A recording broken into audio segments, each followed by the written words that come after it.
ਵਾਹਿਗੁਰੂ ਜੀ ਕਾ ਖਾਲਸਾ ਵਾਹਿਗੁਰੂ ਜੀ ਕੀ ਫਤਿਹ। अस्सलाम वालेकुम आदाब वर्ज मैं ਤੁਹਾਡੀ ਹੋਸਟ ਨੀਲਮ ਕੌਰ। ਮੈਂ ਟੀਵੀ 84 ਸਾਰੇ ਦਰਸ਼ਕਾਂ ਤੇ ਸਰੋਤਿਆਂ ਨੂੰ ਜੀ ਆਇਆਂ ਕਹਿੰਦੀ ਹਾਂ ਪ੍ਰੋਗਰਾਮ ਸੱਚੋ ਸੱਚ ਵਿੱਚ, ਜਿਹੜੇ ਇਸ ਪ੍ਰੋਗਰਾਮ ਨਾਲ ਦੇਸ਼ਾਂ ਵਿਦੇਸ਼ਾਂ ਤੋਂ ਜੁੜ ਚੁੱਕੇ ਨੇ। ਖਾਲਸਾ ਅਫੇਅਰ ਸੈਂਟਰ ਦੇ ਸੰਚਾਲਕ ਡਾਕਟਰ ਅਮਰਜੀਤ ਸਿੰਘ ਜੀ ਸਟੂਡੀਓ 'ਚ ਮੇਰੇ ਨਾਲ ਸ਼ਾਮਿਲ ਨੇ। ਉਹਨਾਂ ਨਾਲ ਗੱਲਬਾਤ ਕਰਕੇ ਅੱਜ ਦਾ ਮਿਸ਼ਨ ਸਪੋਰਟ ਉਹਨਾਂ ਦਾ ਤਜ਼ੀਆ ਜਾਣਦੇ ਹਾਂ। ਜੀ ਡਾਕਟਰ ਸਾਹਿਬ ਵਾਹਿਗੁਰੂ ਜੀ ਕਾ ਖਾਲਸਾ ਵਾਹਿਗੁਰੂ ਜੀ ਕੀ ਫਤਿਹ। हाँ जी नीलम कौर जी, ਤੁਹਾਨੂੰ ਵੀ ਤੇ ਦੁਨੀਆ ਭਰ ਚ ਬੈਠੇ ਸਾਡੇ ਬਹੁਤ ਹੀ ਪਿਆਰੇ ਸੋਹਣੇ ਸਿਆਣੇ ਸੁਨੱਖੇ ਟੀਵੀ 84 ਦੇ ਵਿਊਅਰਸ ਨੂੰ ਵੀ ਵਾਹਿਗੁਰੂ ਜੀ ਕਾ ਖਾਲਸਾ ਵਾਹਿਗੁਰੂ ਜੀ ਕੀ ਫਤਿਹ। ਸਾਡੇ ਬਹੁਤ ਹੀ ਪਿਆਰੇ ਮੁਸਲਮਾਨ ਭੈਣਾਂ ਭਰਾਵਾਂ ਨੂੰ ਅਸਲਾਮ ਅਲੈਕਮ। ਗੰਗਾ ਜਮਨੀ ਤਹਿਜ਼ੀਬ ਦੇ ਹਿੰਦੂ ਤਵੀਆਂ ਨੂੰ ਨਮੋ ਨਮੇ ਤੇ ਹੋਰ ਸਭ ਵੀਰਾਂ ਭੈਣਾਂ ਨੂੰ ਆਦਾਬ। ਜੀ ਡਾਕਟਰ ਸਾਹਿਬ ਜੀ ਆਇਆਂ ਨੂੰ ਪ੍ਰੋਗਰਾਮ ਸੱਚੋ ਸੱਚ ਵਿੱਚ। ਬਹੁਤ ਸ਼ੁਕਰੀਆ ਜੀ ਡਾਕਟਰ ਸਾਹਿਬ ਅੱਜ 13 ਅਗਸਤ 2026 23 ਸਾਲ ਨਾਨਕਸ਼ਾਹੀ ਸੰਮਤ 558 ਦਾ ਦਿਨ ਹੈ ਤੇ ਡਾਕਟਰ ਸਾਹਿਬ ਪ੍ਰੋਗਰਾਮ ਸ਼ੁਰੂ ਕਰਨ ਤੋਂ ਪਹਿਲਾਂ ਅਸੀਂ ਦਰਸ਼ਕਾਂ ਤੇ ਸਰੋਤਿਆਂ ਨੂੰ ਹਮੇਸ਼ਾ ਤਰ੍ਹਾਂ ਦੱਸ ਵਿਊਅਰਸ ਜੇ ਤੁਸੀਂ ਹੱਕ ਸੱਚ ਇਨਸਾਫ ਤੇ ਪੈਰਾ ਦਿੰਦਾ ਇੱਕ ਚੈਨਲ ਟੀਵੀ 84 ਨੂੰ ਦੇਖਣਾ ਚਾਹੁੰਦੇ ਹੋ ਤਾਂ ਤੁਸੀਂ ਦੇਖ ਸਕਦੇ ਸਪੈਕਟਰਮ ਕੇਬਲ, ਆਰਸੀਐਨ ਕੇਬਲ, ਬਲਫਨ ਕੈਨੇਡਾ, roku, ਜਾਦੂ ਬਾਕਸ, ਸ਼ਾਵਾ, ਫੇਸਬੁੱਕ, ਟੀਵੀ 84 ਦੀ ਐਪ ਰਾਹੀਂ online streaming and IP box ਤੇ ਤੁਸੀਂ ਟੀਵੀ 84 ਨੂੰ ਦੇਖ ਸਕਦੇ ਹੋ। ਵਿਊਅਰਸ ਜੇ ਤੁਸੀਂ ਟੀਵੀ 84 ਨਾਲ ਜਾਂ ਪ੍ਰੋਗਰਾਮ ਸੱਚੋ ਸੱਚ ਨਾਲ ਫੇਸਬੁੱਕ ਰਾਹੀਂ ਜੁੜੇ ਹੋ ਤਾਂ ਇਸ ਨੂੰ ਵੱਧ ਤੋਂ ਵੱਧ ਲਾਈਕ ਕਰੋ ਤੇ ਸ਼ੇਅਰ ਕਰੋ ਅਤੇ ਨਾਲ ਹੀ YouTube ਤੇ ਸਬਸਕ੍ਰਾਈਬ ਵੀ ਕਰੋ। ਇਹ ਵੀ ਦੱਸ ਦਿਓ ਕਿ ਤੁਸੀਂ ਟੀਵੀ 84 ਦੀ ਐਪ ਨੂੰ ਐਂਡਰੋਇਡ ਐਂਡ ਐਪ ਸਟੋਰ ਤੇ ਡਾਊਨਲੋਡ ਕਰਕੇ ਜੋ ਟੀਵੀ 84 ਦੀ ਲਾਈਵ ਸਟ੍ਰੀਮ ਹੈ ਇਸ ਨੂੰ ਤੁਸੀਂ 24 ਆਵਰਸ ਦੇਖ ਸਕਦੇ ਹੋ। ਸੋ ਵਿਊਅਰਸ ਪ੍ਰੋਗਰਾਮ ਦੀ ਸ਼ੁਰੂਆਤ ਕਰਨ ਜਾ ਰਹੇ ਹਾਂ ਹਮੇਸ਼ਾ ਤਰ੍ਹਾਂ ਦੀ ਸਪਾਂਸਰਸ਼ਿਪ ਦੇ ਨਾਲ ਕਿ ਅੱਜ ਦੇ ਪ੍ਰੋਗਰਾਮ ਸੱਚੋ ਸੱਚ ਨੂੰ ਸਪਾਂਸਰ ਕੀਤਾ ਗਿਆ ਹੈ ਕਲਾਮਾਜ਼ੂ ਮਿਸ਼ੀਗਨ ਤੋਂ ਭਾਈ ਗੁਰਦੇਵ ਸਿੰਘ ਐਂਡ ਭੈਣ ਜਸਵਿੰਦਰ ਕੌਰ ਜੀ ਵੱਲੋਂ। ਸੋ ਇਹ ਟੀਵੀ 84 ਦੇ ਫੈਮਿਲੀ ਮੈਂਬਰ ਨੇ ਔਰ ਸਪੋਰਟਰ ਨੇ ਔਰ ਖਾਲਸਾ ਦੀ ਹਮਾਇਤ ਕਰਦੇ ਨੇ ਔਰ ਸਿੱਖ ਕੌਮ ਦੀ ਚੜ੍ਹਦੀ ਕਲਾ ਦੀ ਅਰਦਾਸ ਕਰਦੇ ਨੇ। ਸੋ ਅੱਜ ਦੀ ਸਪਾਂਸਰਸ਼ਿਪ ਲਈ ਅਸੀਂ ਇਹਨਾਂ ਦਾ ਤਹਿ ਦਿਲ ਤੋਂ ਧੰਨਵਾਦ ਕਰਦੇ ਹਾਂ ਔਰ ਤੁਹਾਨੂੰ ਵੀ ਅਪੀਲ ਤੇ ਬੇਨਤੀ ਕਰਦੇ ਹਾਂ ਤੁਸੀਂ ਪ੍ਰੋਗਰਾਮ ਸੱਚੋ ਸੱਚ ਨੂੰ ਵੱਧ ਤੋਂ ਵੱਧ ਸਪਾਂਸਰ ਕਰੋ। ਸਪਾਂਸਰਸ਼ਿਪ ਲਈ ਤੁਸੀਂ ਕਾਲ ਕਰ ਸਕਦੇ ਸਾਡੇ ਫੋਨ ਨੰਬਰ ਤੇ 5166191984 ਸਿਮ ਨੰਬਰ ਤੇ WhatsApp ਕਰ ਸਕਦੇ ਹੋ। ਤੁਸੀਂ ਸਾਨੂੰ ਈਮੇਲ ਵੀ ਕਰ ਸਕਦੇ info@tv84.tv ਤੇ। ਸੋ ਵੀਅਰਸ ਅੱਜ ਆਪਾਂ ਗੱਲਬਾਤ ਕਰਨ ਜਾ ਰਹੇ ਹਾਂ ਕਿ ਅੱਜ ਦੇ ਦਿਨ 40 ਸਾਲ ਪਹਿਲਾਂ 13 ਅਗਸਤ 1986 ਨੂੰ ਸਿੱਖ ਕੌਮ ਦੇ ਮਹਾਨ ਵਿਦਵਾਨ ਅਤੇ ਫਿਲਾਸਫਰ ਸਰਦਾਰ ਕਪੂਰ ਸਿੰਘ ਇਸ ਦੁਨੀਆ ਨੂੰ ਅਲਵਿਦਾ ਕਹਿ ਗਏ ਸਨ। ਸੋ ਸਰਦਾਰ ਕਪੂਰ ਸਿੰਘ ਨੇ ਆਪਣੀ ਜੀਵਨ ਕਥਾ ਸਾਚੀ ਸਾਖੀ ਵਿੱਚ ਇੰਕਸ਼ਾਫ ਕੀਤਾ ਸੀ ਕਿ ਕਿਵੇਂ 47 ਦੌਰ ਦੀ ਸਿੱਖ ਲੀਡਰਸ਼ਿਪ ਨੇ ਸਿੱਖ ਕੌਮ ਨੂੰ ਨੂੜ ਕੇ ਹਿੰਦੂਆਂ ਦੀ ਗੁਲਾਮੀ ਵਿੱਚ ਸੁੱਟਿਆ ਸੀ। ਸੋ ਬੀਤੇ 79 ਵਰਿਆਂ ਨੇ ਸਰਦਾਰ ਕਪੂਰ ਸਿੰਘ ਦੇ ਇੱਕ ਇੱਕ ਬੋਲ ਨੂੰ ਸੱਚ ਸਾਬਤ ਕੀਤਾ ਹੈ। ਸੋ ਉਹਨਾਂ ਦੇ ਹੀ ਬੋਲ ਸਨ, ਮੁਲਕ ਹਿੰਦੂ ਕਾ ਰਾਜ ਤਿਕੜੀ ਕਾ, ਗੁਰੂ ਰਾਖਾ ਭਾਈ ਸਿੱਖੜੇ ਕਾ। ਸੋ ਇਸ ਬਾਰੇ ਆਪਾਂ ਗੱਲਬਾਤ ਕਰਨ ਜਾ ਰਹੇ ਹਾਂ। ਸੋ ਅਸੀਂ ਚਾਹਾਂਗੇ ਕਿ ਤੁਸੀਂ ਇਸੇ ਤਰ੍ਹਾਂ ਬਣੇ ਰਹਿਣਾ ਦੇਖਣ ਸੁਣਨ ਲਈ ਤੁਹਾਡਾ ਬਹੁਤ ਬਹੁਤ ਸ਼ੁਕਰੀਆ। ਜੀ ਡਾਕਟਰ ਸਾਹਿਬ ਕੀ ਵਿਚਾਰਾਂ ਨੇ? ਸਭ ਤੋਂ ਪਹਿਲਾਂ ਤਾਂ ਅੱਜ ਦੇ ਪ੍ਰੋਗਰਾਮ ਨੂੰ ਸਪਾਂਸਰ ਕਰਨ ਲਈ ਅਸੀਂ ਵੀਰ ਗੁਰਦੇਵ ਸਿੰਘ, ਭੈਣ ਜੀ ਜਸਵਿੰਦਰ ਕੌਰ ਜਿਹੜੇ ਕਲਾਮਾਜ਼ੂ ਮਿਸ਼ੀਗਨ ਦੇ ਵਾਸੀ ਨੇ ਉਹਨਾਂ ਦਾ ਸ਼ੁਕਰੀਆ ਅਦਾ ਕਰਦੇ ਹਾਂ ਜੀ। ਜਿਵੇਂ ਉਹਨਾਂ ਦਾ ਸਾਥ ਸਾਨੂੰ ਮਿਲਿਆ, ਹਾਲਾਂ ਉਹਨਾਂ ਦਾ ਆਪਣਾ ਜੀਵਨ ਵੀ ਸੰਘਰਸ਼ ਦੇ ਨਾਲ ਜੁੜਿਆ ਰਿਹਾ ਔਰ ਜਿਨ੍ਹਾਂ ਹਾਲਾਤਾਂ ਦੇ ਵਿੱਚ ਉਹ ਮੁਲਕ ਚੋਂ ਨਿਕਲੇ ਜਾਂ ਜਦੋਂ ਉਹ ਬੜੇ ਹਿਊਮਰ ਦੇ ਨਾਲ ਆਪਣੀ ਸ਼ਾਦੀ ਦੀ ਕਹਾਣੀ ਵੀ ਸੁਣਾਉਂਦੇ ਨੇ ਤੇ ਇਹ ਹੁੰਦਾ ਹੈ ਕਿ ਵੀ ਕੁਦਰਤ ਨੇ ਤੁਹਾਡੇ ਲਈ ਉਹ ਮੌਕੇ ਰੱਖੇ ਹੁੰਦੇ ਨੇ ਜਿੱਥੇ ਤੁਸੀਂ ਇੱਕ ਫੀਲਡ ਚੋਂ ਨਿਕਲ ਕੇ ਦੂਸਰੇ ਚਾਹੁੰਦੇ ਹੋ ਪਰ ਉਹ ਉੱਥੇ ਤੁਹਾਡੇ ਲਈ ਕੋਈ ਹੋਰ ਵੱਡਾ ਰੋਲ ਰੱਖਿਆ ਹੁੰਦਾ। ਹਾਲਾਂ ਭਾਈ ਗੁਰਦੇਵ ਸਿੰਘ ਖੁਦ ਨੈਸ਼ਨਲ ਲੈਵਲ ਦੇ ਸਪੋਰਟਸਮੈਨ, ਵਾਲੀਬਾਲ ਦੇ ਪਲੇਅਰ, ਸਪੋਰਟਸ ਕਾਲਜ ਔਰ ਮੈਂ ਕਈ ਵਾਰ ਇਹ ਕਹਿੰਦਾ ਕਿ ਜਦੋਂ ਸਾਡੇ ਖਾਲਿਸਤਾਨ ਦੇ ਸੰਘਰਸ਼ ਦਾ ਇਤਿਹਾਸ ਉਸ ਦੇ ਅੱਡ-ਅੱਡ ਆਸਪੈਕਟਸ ਦੇ ਉੱਤੇ ਕੰਮ ਹੋਏਗਾ, ਸਾਡੇ ਭਵਿੱਖ ਦੇ ਸਿੱਖ ਵਿਦਿਆਰਥੀ PhDs ਕਰਨਗੇ ਤੇ ਇੱਕ ਉਹਦੇ 'ਚ ਜ਼ਰੂਰ ਹੋਏਗਾ ਕਿ ਵੀ ਜਿਹੜੇ ਸਪੋਰਟਸਮੈਨ ਨੇ ਜਾਂ ਜਿਹੜੇ ਸਪੋਰਟਸਮੈਨ ਉਹ ਨੈਸ਼ਨਲ ਇੰਟਰਨੈਸ਼ਨਲ ਲੈਵਲ ਦੇ ਓਲੰਪੀਅਨ ਵੀ ਸਨ, ਉਹਨਾਂ ਨੇ ਕਿੰਨੀ ਵੱਡੀ ਕੰਟਰੀਬਿਊਸ਼ਨ ਕੀਤੀ ਹੈ ਖਾਲਿਸਤਾਨ ਦੇ ਸੰਘਰਸ਼ ਦੇ ਵਿੱਚ। ਬਿਲਕੁਲ। ਸੋ ਕਿਉਂਕਿ ਮੈਂ ਇਹ ਸਮਝਦਾ ਵੀ ਜਿਹੜੇ ਸਪੋਰਟਸਮੈਨ ਹੁੰਦੇ ਨੇ ਜ਼ਿਆਦਾ ਵਕਤ ਗਰਾਊਂਡਾਂ 'ਚ ਉਹਨਾਂ ਦਾ ਗੁਜ਼ਰਦਾ ਹੈ, ਉਹ ਰਿਲੇਟਿਵਲੀ ਸਾਫ ਦਿਲ, ਕਲੀਅਰ ਥਿੰਕਿੰਗ ਔਰ ਫਿਜ਼ੀਕਲੀ ਤਾਂ ਫਿਟ ਹੁੰਦੇ ਹੀ ਨੇ ਔਰ ਹੁਣ ਦੇ ਸਾਡੇ ਸੰਘਰਸ਼ ਵੀ ਔਰ ਬਹੁਤ ਵਾਰ ਅਸੀਂ ਜਦੋਂ ਇਹ ਦੇਖਦੇ ਹਾਂ ਭਾਈ ਦਿਲਾਵਰ ਸਿੰਘ, ਭਾਈ ਬਲਵੰਤ ਸਿੰਘ ਰਾਜੋਆਣਾ ਜਾਂ ਜਨਰਲ ਲਾਭ ਸਿੰਘ ਜਿਹਨਾਂ ਇਹਨਾਂ ਦੀਆਂ ਸੇਵਾਵਾਂ ਇਹ ਕੋਈ ਖਾਸ ਜਿਹੜੇ ਨੇ ਉਹ ਪੁਲਿਸ ਦੀ ਭਰਤੀ ਰਾਹੀਂ ਨਹੀਂ ਆਏ, ਇਹ ਆਪਣੇ ਸਪੋਰਟਸ ਕੋਟੇ 'ਚੋਂ ਆਏ। ਸਪੋਰਟਸਮੈਨ ਸੀ ਔਰ ਉਹਨਾਂ ਦੇ ਲਈ ਤਾਂ ਪੁਲਿਸ ਦੀ ਇੱਕ ਯੂਨੀਫਾਰਮ ਹੀ ਸੀ ਜਾਂ ਅਹੁਦਾ ਸੀ, ਬਾਕੀ ਉਹਨਾਂ ਦਾ ਜਿਹੜਾ ਸਾਰਾ ਕੰਮ ਹੈ ਉਹ ਗਰਾਊਂਡਾਂ ਦੇ ਵਿੱਚ ਹੀ ਹੁੰਦਾ ਸੀ। ਸੋ ਭਾਈ ਗੁਰਦੇਵ ਸਿੰਘ ਉਹਨਾਂ ਦੀ ਇੱਕ ਕੰਟਰੀਬਿਊਸ਼ਨ ਹੈ ਔਰ ਖ਼ਾਸ ਤੌਰ 'ਤੇ ਡਾਕਟਰ ਅਜੀਤ ਸਿੰਘ ਹੋਰਾਂ ਦੇ ਲਗਭਗ 5 ਵਰ੍ਹੇ ਪਹਿਲਾਂ ਤੁਰ ਜਾਣ ਤੋਂ ਬਾਅਦ ਉਹਨਾਂ ਨੇ ਜਿਵੇਂ TV 84 ਦੀ ਬਾਂਹ ਹੀ ਨਹੀਂ ਫੜੀ, ਰਾਦਰ ਉਸ ਨੂੰ ਆਪਣਾ ਪ੍ਰੋਜੈਕਟ ਬਣਾਇਆ। ਉਹ ਸਾਡੇ ਨਾਲ ਹੀ ਟਰੈਵਲ ਕਰਦੇ ਨੇ ਔਰ ਉਸ ਸਾਰਾ ਜੋ ਕੁਛ ਵੀ ਸਾਡੇ ਕਿਤੇ ਜਿਹੜੀਆਂ ਦਿੱਤੀਆਂ ਗਈਆਂ ਸਪੀਚਸ ਨੇ ਜਾਂ ਦੀਵਾਨਾਂ ਦੀ ਕਵਰੇਜ ਹੈ ਜਾਂ ਪੈਰੇਡਸ ਦੀ ਕਵਰੇਜ ਹੈ, ਤੇ ਉਹਦੇ 'ਚ ਉਹਨਾਂ ਦਾ ਹੀ ਵੱਡਾ ਰੋਲ ਹੁੰਦਾ ਹੈ। ਕੈਮਰਾਮੈਨ ਵੀ ਚੰਗੇ ਬਣ ਗਏ, ਐਂਕਰ ਵੀ ਚੰਗੇ ਨੇ ਔਰ ਕਾਮਯਾਬ ਬਿਜ਼ਨਸਮੈਨ ਵੀ ਨੇ। ਗੁਰੂ ਦੀ ਰਹਿਮਤ ਹੈ ਹਰ ਪੱਖੋਂ ਔਰ ਉਹ ਉਹਨਾਂ ਦੀ ਸਪਾਂਸਰਸ਼ਿਪ ਤਾਂ ਜਿਹੜੀ ਹੈ ਉਹ ਘਰ ਵਾਲੀ ਕਰ ਰਿਹਾ, ਲੇਕਿਨ ਉਹਨਾਂ ਨੂੰ ਹਮੇਸ਼ਾ ਇਸ ਗੱਲ ਦਾ ਫਿਕਰ ਰਹਿੰਦਾ ਹੈ। ਜਿਵੇਂ ਭਾਈ ਗੋਬਿੰਦਰ ਸਿੰਘ, ਜਦੋਂ ਅਸੀਂ ਪਿੱਛੇ ਭਾਈ ਸੁਖਵਿੰਦਰ ਸਿੰਘ ਨਾਲ ਪ੍ਰੋਗਰਾਮ ਕੀਤਾ ਤਾਂ ਭਾਈ ਗੋਬਿੰਦਰ ਸਿੰਘ ਕਹਿਣ ਲੱਗੇ ਵੀ ਉਹਦੀ ਤਾਂ ਕੋਈ ਸਪਾਂਸਰਸ਼ਿਪ ਨਹੀਂ ਆਈ ਤਾਂ ਕੰਮ ਕਿਵੇਂ ਚੱਲੂ, ਵੀ ਮੈਨੂੰ ਤਾਂ ਇਹ ਫਿਕਰ ਹੋ ਜਾਂਦਾ ਜਦੋਂ ਕੋਈ ਸਪਾਂਸਰਸ਼ਿਪ ਨਾ ਹੋਏ। ਸੋ ਇਹ ਸਾਡੇ ਉਹ ਵੀਰ ਨੇ ਜਿਹੜੇ ਦਿਲੋਂ ਪਿਆਰ ਕਰਦੇ ਨੇ ਪੰਥ ਨੂੰ, ਕੌਮ ਦੇ, ਘਰ ਦੇ ਲਈ ਜਿਹੜਾ ਉਹ ਕੁਛ ਵੀ ਕੁਰਬਾਨ ਕਰਨ ਦੇ ਲਈ ਤਿਆਰ ਰਹਿੰਦੇ ਨੇ। ਔਰ ਹਮੇਸ਼ਾ ਗ੍ਰਸਤੀ ਜੀਵਨ ਦੇ ਵਿੱਚ ਜੇ ਤੁਹਾਡਾ ਜੀਵਨ ਸਾਥੀ ਤੁਹਾਡੇ ਨਾਲ ਸਹਿਯੋਗ ਨਾ ਕਰੇ ਜਾਂ ਤੁਹਾਡੇ ਵਿਚਾਰਾਂ ਦਾ ਨਾ ਹੋਏ ਤੇ ਤੁਸੀਂ ਕੁਛ ਵੀ ਹਾਸਲ ਨਹੀਂ ਕਰ ਸਕਦੇ।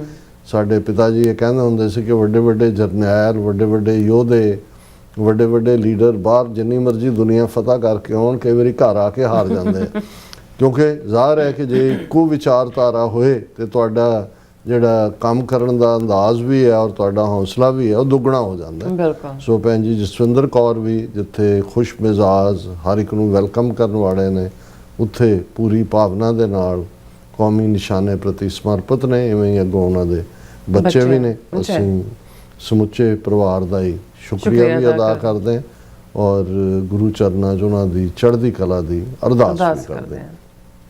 ਅੱਜ ਉਹ ਦਿਨ ਹੈ ਜਿਹਦੇ ਤੇ ਸਰਦਾਰ ਸਾਹਿਬ ਦੀ ਆਪਣੀ ਲਿਖੀ ਇੱਕ ਲਾਈਨ ਹੀ ਮੇਰੇ ਮਨ 'ਚ ਆ ਰਹੀ, ਜਿਹੜੀ ਉਹਨਾਂ ਨੇ ਕਾਇਦ ਆਜ਼ਮ ਮੁਹੰਮਦ ਅਲੀ ਜਿਨਾ ਉਹਨਾਂ ਨੂੰ ਰੈਫਰ ਕਰਦੇ ਆ ਇਹ ਕਿਹਾ ਸੀ ਕਿ ਅੱਜ ਯਾਦ ਆਇਆ ਮੈਨੂੰ ਉਹ ਸੱਜਣ ਜਿਹਦੇ ਮਗਰ ਉਲਾਂਬੜਾ ਜੱਗ ਦਾ ਏ। ਕਿਉਂਕਿ ਸਰ ਕਪੂਰ ਸਿੰਘ ਮਹਿਜ਼ ਇੱਕ ਫਿਲਾਸਫਰ, ਇੱਕ ਲਿਖਾਰੀ, ਇੱਕ ਵਿਦਵਾਨ, ਇੱਕ ICS ਅਫਸਰ ਹੀ ਨਹੀਂ ਨੇ।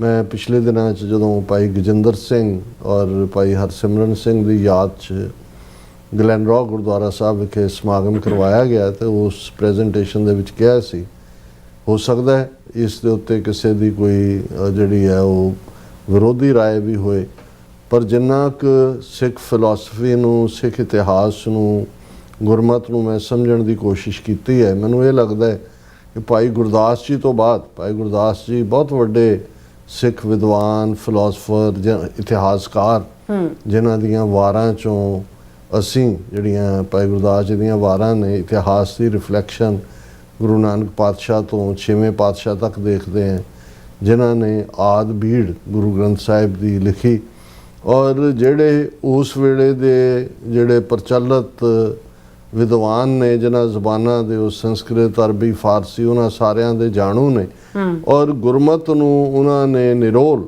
ਜਿਹੜਾ ਹੈ ਉਹ ਗੁਰਮਤ ਦੀ ਰੌਸ਼ਨੀ ਦੇ ਵਿੱਚ ਸਮਝਾਇਆ, ਦੇਖਿਆ ਔਰ ਸ਼ਾਇਦ ਇਹੀ ਕਾਰਨ ਹੈ ਕਿ ਸਾਡੇ ਰਵਾਇਤ ਦੇ ਵਿੱਚ ਇਹ ਗੱਲ ਵੀ ਮਸ਼ਹੂਰ ਹੋਈ ਕਿ ਭਾਈ ਗੁਰਦਾਸ ਜੀ ਦੀਆਂ ਲਿਖਤਾਂ, ਵਾਰਾਂ, ਸਵਈਏ ਇਹ ਗੁਰੂ ਗ੍ਰੰਥ ਸਾਹਿਬ ਦੀ ਬਾਣੀ ਦੀ ਚਾਬੀ ਨੇ। ਹਾਲਾਂਕਿ ਕਿਸੇ ਨੇ ਇਸ ਦੇ ਉੱਤੇ ਆਬਜੈਕਟ ਵੀ ਕੀਤਾ ਕਿ ਗੁਰੂ ਗ੍ਰੰਥ ਸਾਹਿਬ ਦੀ ਬਾਣੀ ਤਾਂ ਆਪਣੇ ਆਪ 'ਚ ਹੀ ਰਿਵੀਲਿੰਗ ਹੈ, ਪਰ ਕਈ ਵਾਰ ਤੁਸੀਂ ਜਦੋਂ ਕਿਸੇ ਨੂੰ ਐਜ਼ ਏ ਕੰਪਲੀਮੈਂਟ ਦੇਖਦੇ ਹੋ ਜਾਂ ਇਹ ਦੇਖਦੇ ਹੋ ਕਿ ਕਿਵੇਂ ਜੇ ਗੁਰਬਾਣੀ ਨੂੰ ਸਮਝਣਾ ਹੈ ਤੇ ਭਾਈ ਗੁਰਦਾਸ ਜੀ ਦਾ ਅੰਦਾਜ਼, ਉਹਨਾਂ ਦਾ ਜਿਹੜਾ ਉਹ ਹੈਲਪਫੁਲ ਹੁੰਦਾ। ਇਹ ਠੀਕ ਹੈ ਗੁਰੂ ਗ੍ਰੰਥ ਸਾਹਿਬ ਆਪਣੇ ਆਪ 'ਚ ਮੁਕੰਮਲ ਖਜ਼ਾਨਾ ਹੈ, ਉਸ ਨੂੰ ਉਹ ਰਿਵੀਲ ਹੁੰਦਾ ਹਰ ਇੱਕ 'ਤੇ ਜਿਹੜਾ ਵੀ ਪਿਆਰ ਦੇ ਨਾਲ, ਜਿਸ ਨੂੰ ਭਾਈ ਗੁਰਦਾਸ ਜੀ ਨੇ ਕਿਹਾ ਸੀ ਕਿ ਵੀ ਹਉ ਬਲਿਹਾਰੀ ਤਿਨਾ ਗੁਰਸਿੱਖਾਂ ਜੋ ਭਾਏ ਭਗਤ ਗੁਰਪੁਰਬ ਕਰਨ ਦੇ।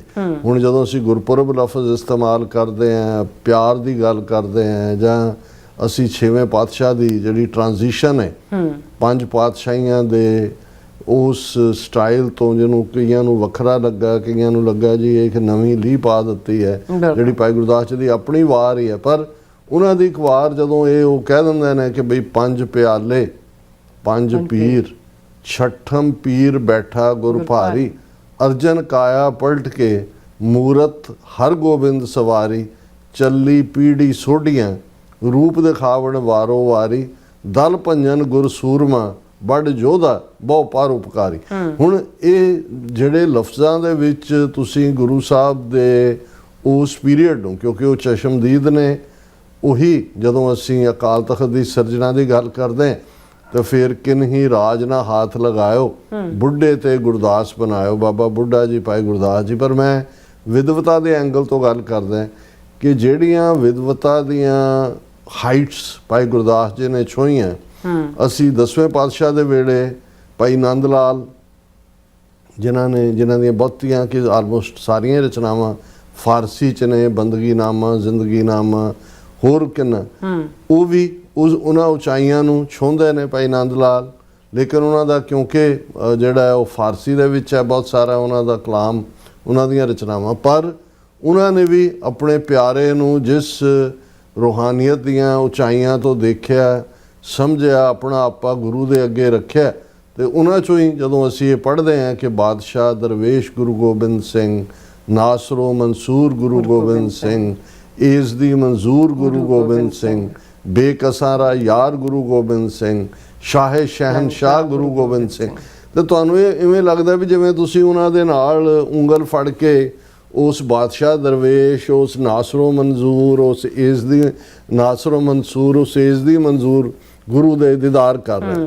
ਔਰ ਉਸ ਤੋਂ ਬਾਅਦ ਇੱਕ ਲੰਬਾ ਵਕਤ ਹਿਸਟੋਰੀਅਨ ਸਾਡੇ ਹੋਰ ਵੀ ਹੋਏ ਨੇ, ਜਿਵੇਂ ਪ੍ਰਾਚੀਨ ਪੰਥ ਪ੍ਰਕਾਸ਼ ਭਾਈ ਰਤਨ ਸਿੰਘ ਭੰਗੂ, ਜਿਨ੍ਹਾਂ ਦਾ ਜੀ ਲਿਖਤ ਜਿਹੜੀ ਆ ਆਧਾਰ ਬਣਦੀ ਹੈ ਤਵਾਰੀਖ ਗੁਰੂ ਖਾਲਸਾ ਗਿਆਨੀ ਗਿਆਨ ਸਿੰਘ, ਜਾਂ ਬਾਅਦ ਦੇ ਵਿੱਚ ਜਿਹੜਾ ਵੀ 12 ਮਿਸਲਾਂ ਦੇ ਰਿਲੇਟਡ ਇਤਿਹਾਸ ਲਿਖਿਆ ਗਿਆ, ਹੁਣ ਵੀ ਯੰਗ ਸਾਡੇ ਆਥਰ ਉਹਨੂੰ ਆਧਾਰ ਬਣਾ ਕੇ ਜਿਹੜਾ ਉਸ ਖਾਲਸੇ ਦੇ ਕਨਸੈਪਟ ਨੂੰ, ਔਰ ਖ਼ਾਸ ਤੌਰ 'ਤੇ ਸਿੱਖ ਮਿਸਲਾਂ ਦੇ ਵੇਲੇ ਜਾਂ ਉਸ ਤੋਂ ਪਹਿਲਾਂ ਜਦੋਂ ਸਿੱਖਾਂ ਦੀ ਘੇਰਾਬੰਦੀ, ਸਿੱਖਾਂ ਦੀ ਨਸਲਕੁਸ਼ੀ ਦੇ ਦੌਰ, ਘੱਲੂਕਾਰਿਆਂ ਦਾ ਦੌਰ ਸੀ, ਕਿਵੇਂ ਅਸੀਂ ਉਸ ਸਾਰੇ 'ਚੋਂ ਗੁਜ਼ਰੇ। ਲੇਕਿਨ ਉਸ ਸਾਰੇ ਦੇ ਵਿੱਚ ਔਰ ਫਿਰ ਬਾਅਦ ਦੇ ਵਿੱਚ ਜ਼ਾਹਰ ਹੈ 19ਵੀਂ ਸਦੀ ਦੇ ਐਂਡ ਤੱਕ ਪਹੁੰਚਦੇ ਹਾਂ ਭਾਈ ਕਾਹਨ ਸਿੰਘ ਨਾਭਾ, ਭਾਈ ਵੀਰ ਸਿੰਘ, ਗਿਆਨੀ ਗਿਆਨ ਸਿੰਘ ਦੇ ਤਵਾਰੀ ਗੁਰੂ ਖਾਲਸਾ ਦਾ ਮੈਂ ਜ਼ਿਕਰ ਕੀਤਾ।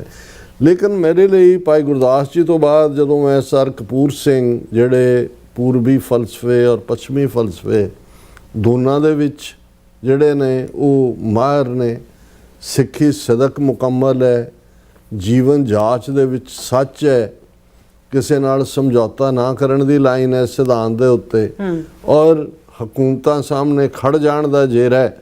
ਔਰ ਇਸ ਸਾਰੇ ਦੇ ਚੱਲਦਿਆਂ ਮੈਨੂੰ ਇਹ ਲੱਗਦਾ ਹੈ ਕਿ ਭਾਈ ਗੁਰਦਾਸ ਜੀ ਤੋਂ ਬਾਅਦ ਜੇ ਉਸ ਕੈਟਾਗਰੀ ਦੇ ਵਿੱਚ, ਹਾਲਾਂਕਿ ਹਰ ਸ਼ਖਸੀਅਤ ਦੀ ਇੱਕ ਆਪਣੀ ਦੇਣ ਹੈ, ਤੇ ਉਹ ਸਰ ਕਪੂਰ ਸਿੰਘ ਹੀ ਫਿੱਟ ਹੁੰਦੇ ਨੇ। ਔਰ ਜੇ ਅਸੀਂ ਈਵਨ ਖਾਲਿਸਤਾਨ ਦੇ ਸੰਘਰਸ਼ ਦੀ ਗੱਲ ਕਰੀਏ, ਜਿਵੇਂ ਗਲੈਨਰੌਕ ਨਿਊ ਜਰਸੀ ਮੈਂ ਕਿਹਾ ਸੀ, ਭਾਈ ਗਜਿੰਦਰ ਸਿੰਘ ਜਿਨ੍ਹਾਂ ਨੇ ਦਲ ਖਾਲਸਾ, ਜਦੋਂ ਇਸ ਜਥੇਬੰਦੀ 13 ਅਪ੍ਰੈਲ 1978 ਨੂੰ ਸਾਕਾ ਅੰਮ੍ਰਿਤਸਰ ਹੁੰਦਾ ਹੈ, ਨਰਕਧਾਰੀਆਂ ਵੱਲੋਂ 13 ਸਿੰਘਾਂ ਨੂੰ ਸ਼ਹੀਦ ਕੀਤਾ ਜਾਂਦਾ ਹੈ ਔਰ ਕਈ ਦਰਜਨ ਜਿਹੜੇ ਨੇ ਉਹ ਜ਼ਖਮੀ ਕੀਤੇ ਜਾਂਦੇ ਨੇ।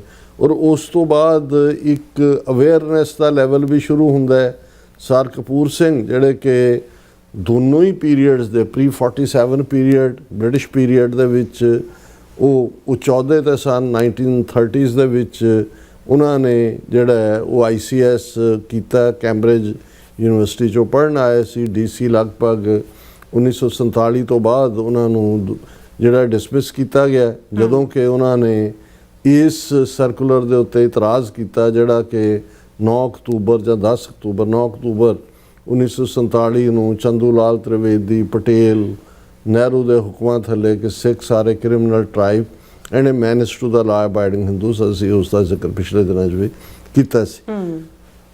ਉਸ ਸਾਰੇ ਤੋਂ ਬਾਅਦ ਉਹਨਾਂ ਨੇ ਜਿਸ ਲੈਵਲ ਦੇ ਉੱਤੇ ਜਾ ਕੇ ਉਸ ਪੀਰੀਅਡ, ਕਿਉਂਕਿ ਉਹ ਉਸ ਮੌਕੇ ਦੇ ਚਸ਼ਮਦੀਦ ਵੀ ਨੇ, ਖੁਦ ਉਹਦੇ ਮੈਸੇਂਜਰ ਵੀ ਨੇ, ਕਿਉਂਕਿ ਉਹ ਇਹ ਦੌਰ ਹੈ 1940ਵਾਂ ਦਾ, ਜਦੋਂ ਕਿ ਸੈਕੰਡ ਵਰਲਡ ਵਾਰ 1939 ਤੋਂ 1945 ਤੱਕ ਚੱਲਦੀ ਹੈ। Sir Kapur Singh deputy commissioner ਨੇ, ਗੁੜਗਾਵਾਂ 'ਚ ਵੀ ਲੱਗੇ ਹੋਏ ਨੇ। ਉਸ ਤੋਂ ਪਹਿਲਾਂ ਜ਼ਿਲ੍ਹਾ ਗੁਜਰਾਤ ਜਿਹੜਾ ਪਾਕਿਸਤਾਨ 'ਚ ਹੈ, ਉਸ ਦੇ ਗਵਰਨਰ ਨੇ।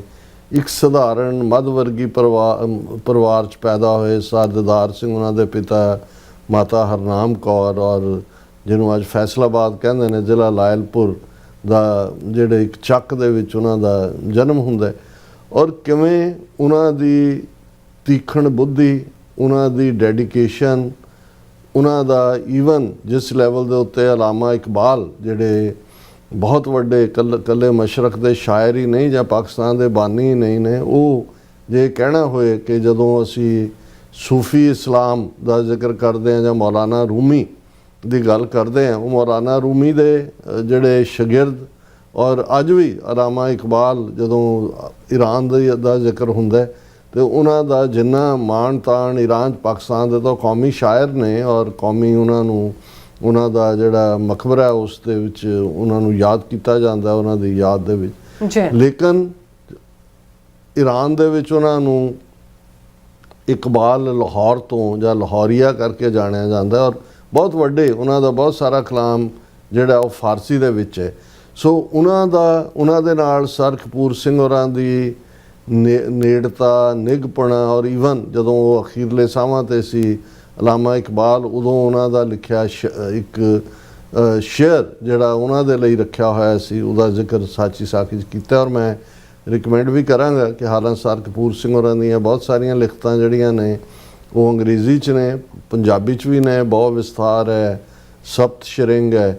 ਲੇਕਿਨ ਜਿਹੜੇ ਵੀ ਸਿਆਸੀ ਤੌਰ ਦੇ ਉੱਤੇ ਸਮਝਣਾ ਚਾਹੁੰਦੇ ਨੇ ਵੀ ਸਿੱਖਾਂ ਦਾ ਭਵਿੱਖ ਅਸੀਂ ਕਿੱਥੋਂ ਨਿਕਲੇ, ਕਿੱਥੇ ਫਸੇ ਔਰ ਕੀ ਹੈ, ਤੇ ਉਹ ਸਾਚੀ ਸਾਖੀ ਜਿਹੜੀ ਸਾਡੀ ਇੱਕ ਪੋਲੀਟੀਕਲ ਬਾਈਬਲ ਵਾਂਗ ਹੋਣੀ ਚਾਹੀਦੀ ਹੈ। ਕਿਉਂਕਿ ਇਸ ਨੂੰ ਜੋ ਤੁਸੀਂ ਖਾਲਿਸਤਾਨ ਦਾ ਕੇਸ ਪ੍ਰੈਜ਼ੈਂਟ ਕਰਨਾ ਹੈ, ਜਿਹੜੇ ਐਕਟਿਵਿਸਟ ਨੇ, ਜਿਹੜੇ ਇਸ ਰਸਤੇ 'ਤੇ ਤੁਰੇ ਹੋਏ ਨੇ, ਉਹ ਸਮਝ ਹੀ ਨਹੀਂ ਸਕਦੇ ਕਿ ਭਾਈ ਐਸਾ ਕੀ ਸੀ, ਕੀ ਹੋਇਆ, ਕਿਉਂਕਿ ਇੰਨੀ ਕਿ ਮਿਸ ਇਨਫੋਰਮੇਸ਼ਨ ਕ੍ਰੀਏਟ ਕੀਤੀ ਹੋਈ ਆਰਡਰ ਨੇ। ਅੱਜ ਵੀ ਇਸ ਕਿਸਮ ਦੇ ਲੋਕ ਤੁਹਾਨੂੰ ਮਿਲ ਜਾਣਗੇ ਸਕਾਲਰਸ ਦੇ ਨਾਂ ਥੱਲੇ, ਜਿਹੜੇ ਕਹਿੰਦੇ ਨੇ ਨਹੀਂ ਜੀ ਕਦੇ ਅੰਗਰੇਜ਼ਾਂ ਨੇ ਤਾਂ ਆਫਰ ਕੀਤਾ ਹੀ ਨਹੀਂ ਸਿੱਖਾਂ ਨੂੰ ਖਾਲਿਸਤਾਨ ਦੇਣ ਦਾ, ਜਾਂ ਦੂਜਾ ਇਹ ਐਵੇਂ ਹੀ ਹੈ, ਬਹੁਤ ਠੀਕ ਫੈਸਲਾ ਕੀਤਾ ਮਾਸਟਰ ਤਾਰਾ ਸਿੰਘ, ਬਲਦੇਵ ਸਿੰਘ ਯਾਨੀ ਕਰਤਾਰ ਸਿੰਘ, ਟੋਟਲ ਮੁਨਕਰ।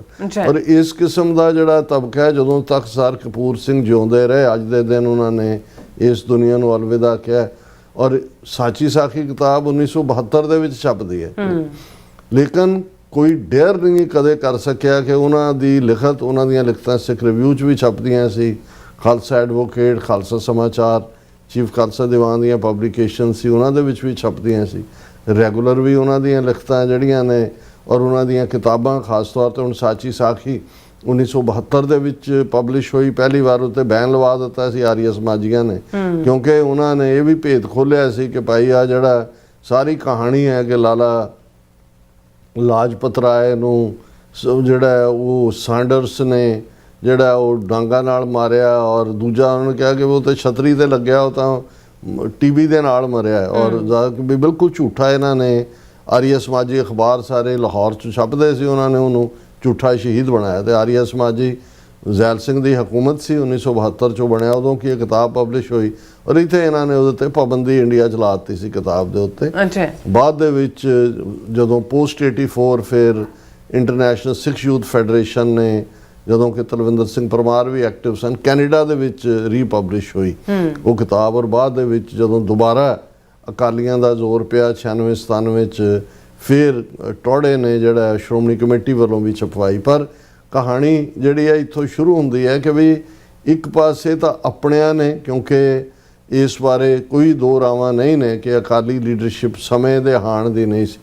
ਇਸ ਜੇ ਅਸੀਂ ਡਿਬੇਟ 'ਚ ਨਾ ਵੀ ਜਾਈਏ ਕਿ ਸਰ ਕਪੂਰ ਸਿੰਘ ਕਈ ਵਾਰ ਮਾਸਟਰ ਤਾਰਾ ਸਿੰਘ ਦੇ ਉੱਤੇ ਬਹੁਤ ਜਿਹੜਾ ਨੇ ਸਖਤ ਜਿਹੜਾ ਉਹ ਲਫ਼ਜ਼ ਇਸਤੇਮਾਲ ਕਰਦੇ ਨੇ, ਲੇਕਿਨ ਉਹਨਾਂ ਦਾ ਇੱਕ ਲੇਖ ਇਹ ਵੀ ਹੈ, ਮਚ ਮੈਲਾਈਨਡ ਮਾਸਟਰ ਤਾਰਾ ਸਿੰਘ, ਉਹਦੇ 'ਚ ਉਹਨਾਂ ਨੇ ਟਰਮ ਇਹ ਯੂਜ਼ ਕੀਤੀ।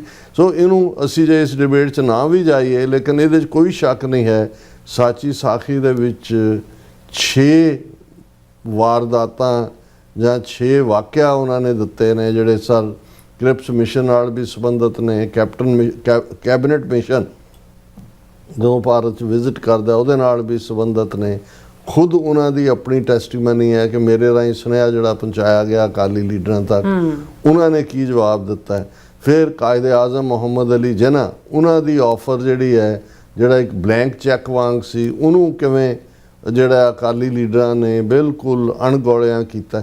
ਇਹ ਸਾਰੇ ਵਾਕਿਆ ਉਹਨਾਂ ਨੇ ਬੜੇ ਸਿਸਟਮੈਟਿਕਲੀ, ਔਰ ਇਸ ਸਾਰੇ ਦਾ ਹਿਸਟੋਰੀਕਲ ਪਰਸਪੈਕਟਿਵ, ਕਮਿਊਨਲ ਅਵਾਰਡ ਕਿਵੇਂ 1930 ਦਾ ਇੱਕ ਲਾਈਨ ਬਣਦਾ ਹੈ, ਔਰ ਕਿਵੇਂ ਸਿੱਖਾਂ ਨੇ ਉਸ ਮੌਕੇ ਨੂੰ ਬਾਰ-ਬਾਰ ਗਵਾਇਆ, ਬਾਰ-ਬਾਰ ਇਸ ਸਭ ਦੇ ਬਾਵਜੂਦ ਕਿ ਉਹਨਾਂ ਨੇ ਉਹ ਸਾਰੇ ਵਾਕਿਆ ਵੀ ਦਿੱਤੇ ਨੇ ਕਿ ਭਾਈ ਜਦੋਂ ਫਿਰ ਬਲਦੇਵ ਸਿੰਘ 1940s ਦੇ ਵਿੱਚ ਰਾਊਂਡ ਟੇਬਲ ਕਾਨਫਰੰਸ ਅਕਾਲੀਆਂ ਦਾ ਨੁਮਾਇੰਦਾ ਬਣ ਕੇ ਜਾਂਦਾ ਹੈ। ਬੇਸ਼ੱਕ ਚਰਚਲ ਦੀ ਪਾਰਟੀ ਹਾਰ ਚੁੱਕੀ ਸੀ, ਚਰਚਲ ਆਪਣੀ ਸੀਟ ਜਿੱਤ ਗਿਆ, ਜਿਹੜਾ ਵਿੰਸਟਨ ਚਰਚਲ ਸੈਕੰਡ ਵਰਲਡ ਵਾਰ ਵੇਲੇ ਜਿਹੜਾ ਉਸਨੇ ਲੀਡ ਕੀਤਾ ਅਲਾਈਡ ਫੋਰਸਿਸ ਨੂੰ, ਪ੍ਰਾਈਮ ਮਿਨਿਸਟਰ ਸੀ। ਉਹ ਬਲਦੇਵ ਸਿੰਘ ਨੂੰ ਇਹ ਮੈਸੇਜ ਕਨਵੇ ਕਰਦਾ ਹੈ, ਹਾਲਾਂ ਉਹ ਬਿਮਾਰ ਹੈ ਹਸਪੀਟਲ ਬੈੱਡ ਤੇ, ਕਿ ਵੀ ਤੂੰ ਰੁਕ ਜਾ। ਉਹਨਾਂ ਨੇ ਕਿਹਾ ਕਿ ਵੀ ਅਸੀਂ ਤੁਹਾਡੀ ਕੌਮ ਲਈ ਕੁਝ ਕਰਨਾ ਚਾਹੁੰਦੇ ਹਾਂ, so that Sikhs may be able to walk on the current of history with the feet of their own, ਕਿ ਆਪਣੇ ਪੈਰਾਂ ਦੇ ਉੱਤੇ ਚੱਲ ਕੇ ਜਿਹੜਾ ਉਹ ਇਤਿਹਾਸ ਨੂੰ ਸਿਰਜ ਸਕਣ।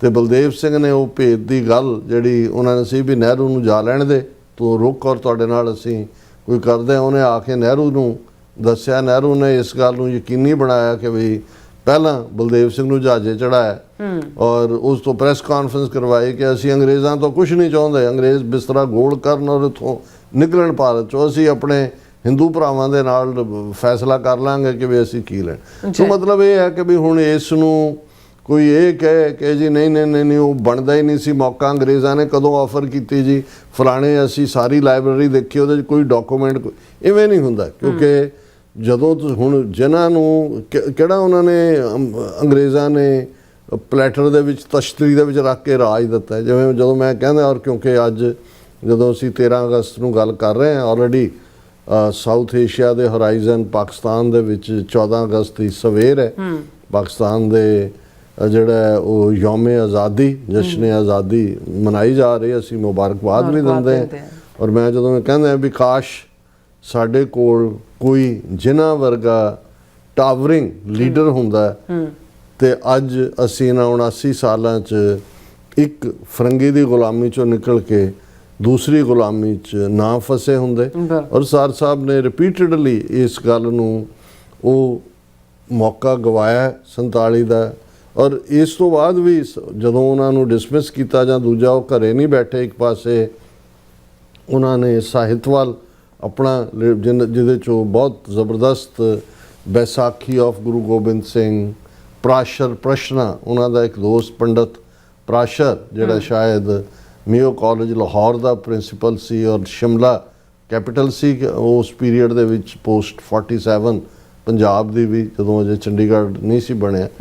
ਔਰ ਉਹ ਉਹਨਾਂ ਦੇ ਨਾਲ ਸੈਰ ਲਈ ਵੀ ਜਾਂਦਾ ਸੀ। ਉਹਨੇ ਸਵਾਲ ਵੀ ਪੁੱਛਣਾ ਕਿ ਸਿੱਖ ਕਿਵੇਂ ਵੱਖਰੇ ਨੇ ਹਿੰਦੂਆਂ ਤੋਂ। ਉਹਨਾਂ ਨੇ ਜਿਹੜੇ ਉਹਦੇ ਨਾਲ ਗੁਫ਼ਤਗੂ ਵੀ ਹੋਣੀ, ਉਹਦੇ ਨੋਟਸ ਵੀ ਲਿਖਣੇ, ਔਰ ਬਾਅਦ ਦੇ ਵਿੱਚ ਉਹਨਾਂ ਨੇ ਉਸ ਕਿਤਾਬ ਦਾ ਨਾਂ ਹੀ ਜਿਹੜਾ ਹੈ ਉਹ ਪ੍ਰਾਸ਼ਰ ਪ੍ਰਸ਼ਨਾ ਰੱਖ ਦਿੱਤਾ, ਕਿ ਪ੍ਰਾਸ਼ਰ ਦੇ ਪ੍ਰਸ਼ਨ। ਔਰ ਉਹ ਇੱਕ ਹਿਸਟੋਰੀਕਲ ਜਿਹੜੀ ਹੈ ਉਹ ਕਿਤਾਬ ਹੈ। ਬਹੁਤਿਆਂ ਦੇ ਤਾਂ ਖੈਰ ਉਹ ਪੱਲੇ ਨਹੀਂ ਪੈਂਦੀ, ਕਿਉਂਕਿ ਜਿਸ ਲੈਵਲ ਦੇ ਉੱਤੇ ਉਹਨਾਂ ਦਾ ਇੰਟੈਲੈਕਟ ਸੀ, ਜਿਵੇਂ ਉਹ ਵੈਸਟਰਨ ਫਿਲਾਸਫੀ ਨੂੰ ਸਮਝਦੇ ਸੀ, ਜਿਸ ਕਿਸਮ ਦਾ ਉਹਨਾਂ ਦਾ ਗੁਰਮਤ ਦੀ ਸਮਝ ਸੀ। ਔਰ ਮੈਂ ਖੁਸ਼ਕਿਸਮਤ ਹੈ, ਜਿਵੇਂ ਮੈਂ ਜ਼ਿਕਰ ਕੀਤਾ ਹੈ ਕਿ ਗਜਿੰਦਰ ਸਿੰਘ ਹੋਰਾਂ ਨੇ ਸਾਰੇ Sir Kapur Singh school of thought ਦੇ ਸਟੂਡੈਂਟ ਸੀ।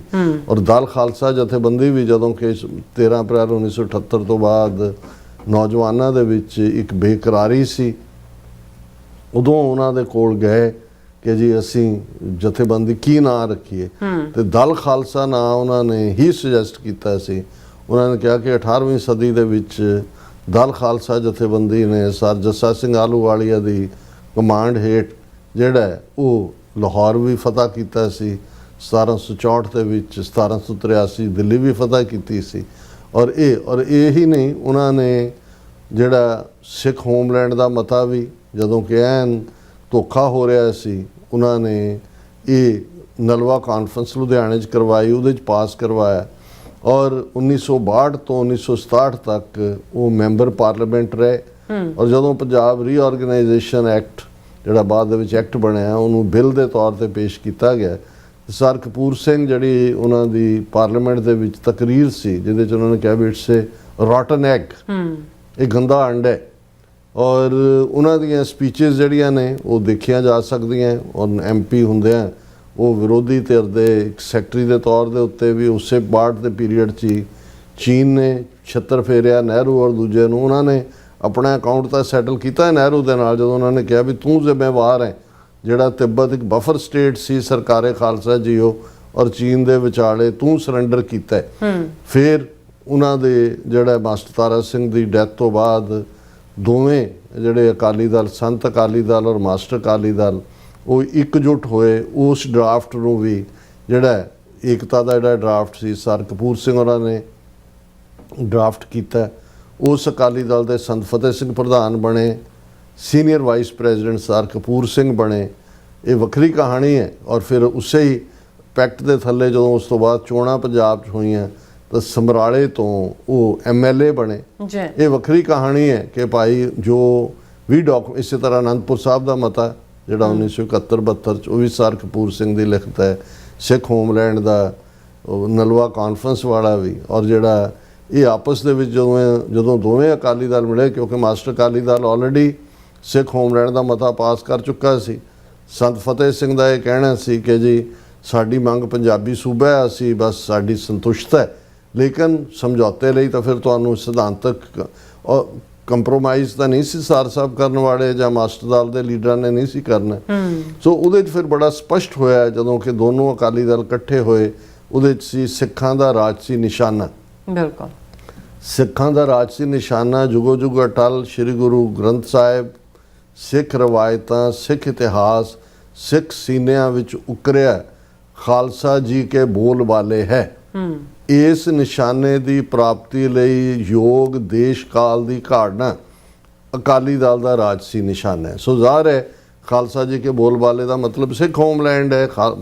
ਫਾਰਸੀ ਦਾ ਇਹ ਲਫ਼ਜ਼ ਹੈ ਖਾਲਸੇ ਦਾ ਬੋਲ ਉੱਚਾ, ਔਰ ਜਿਹਨੂੰ ਸਰ ਸਾਹਿਬ ਨੇ ਟਰਾਂਸਲੇਟ ਕੀਤਾ decision making power is vested in the Khalsa. ਕਿਉਂਕਿ ਇਹ ਸਾਡੇ ਅਰਦਾਸ ਦੇ ਲਫ਼ਜ਼ ਜਦੋਂ ਅਸੀਂ ਰੋਜ਼ਾਨਾ ਅਰਦਾਸ ਕਰਦੇ ਹਾਂ, ਦੇਗ ਤੇਗ ਫਤਿਹ, ਬਿਰਦ ਕੀ ਪੈਜ, ਪੰਥ ਕੀ ਜੀਤ, ਸ੍ਰੀ ਸਾਹਿਬ ਜੀ ਸਹਾਏ, ਖਾਲਸਾ ਜੀ ਕੇ ਬੋਲ ਵਾਲੇ। ਕਿ ਬੋਲ ਵਾਲਾ ਜਿਹੜਾ ਉਹ ਤੁਹਾਡੇ ਕੋਲ ਉਦੋਂ ਹੀ ਹੁੰਦਾ ਹੈ ਜਦੋਂ ਤੁਸੀਂ ਇੱਕ ਆਜ਼ਾਦ ਹਸਤੀ ਦੇ ਤੌਰ ਦੇ ਉੱਤੇ ਵਿਚਰਦੇ ਹੋ।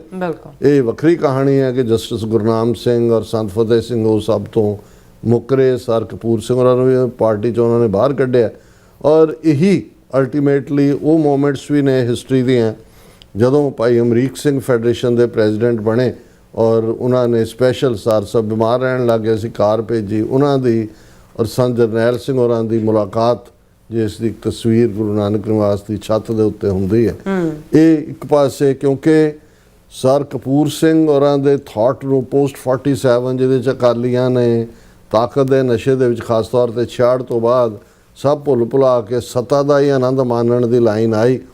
ਲੇਕਿਨ ਦੂਸਰੇ ਪਾਸੇ ਸੰਤ ਜਰਨੈਲ ਸਿੰਘ ਹੋਰਾਂ ਦੀ ਐਮਰਜੈਂਸ, ਸਰ ਕਪੂਰ ਸਿੰਘ ਹੋਰਾਂ ਦਾ ਥਾਟ ਔਰ ਉਹਨਾਂ ਦੇ ਸਕੂਲ ਆਫ ਥਾਟ ਦੇ ਜਿਹੜੇ ਭਾਈ ਗਜਿੰਦਰ ਸਿੰਘ ਤੋਂ ਲੈ ਕੇ ਆਪਣੇ ਆਪ ਨੂੰ ਵੀ ਮੈਂ Sir Kapur Singh school of thought ਦਾ ਸਟੂਡੈਂਟ ਮੰਨਦਾ।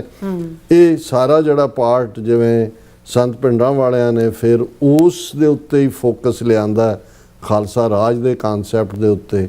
ਇਹ ਦੋ ਵੱਡੀਆਂ ਸ਼ਖਸੀਅਤਾਂ, ਉਹਨਾਂ ਦਾ ਥਾਟ ਉਹਨੂੰ ਜੇ ਇੰਪਲੀਮੈਂਟ ਕੀਤਾ ਤਾਂ ਸੰਤ ਪਿੰਡਾਂ ਵਾਲਿਆਂ ਨੇ। ਹਾਲਾਂਕਿ ਸਰ ਕਪੂਰ ਸਿੰਘ ਹੋਰੀ ਇਸ ਕਦਰ ਅਕਾਲੀ ਲੀਡਰਸ਼ਿਪ ਦੀ ਬਦਦਿਆਨਤੀ, ਬਦ ਅਖਲਾਕੀ, ਬਦ ਉਹਨਾਂ ਦੇ ਹਰ ਪੱਖ ਤੋਂ ਬੇਈਮਾਨੀ ਉਸ ਬਾਰੇ ਸੀ।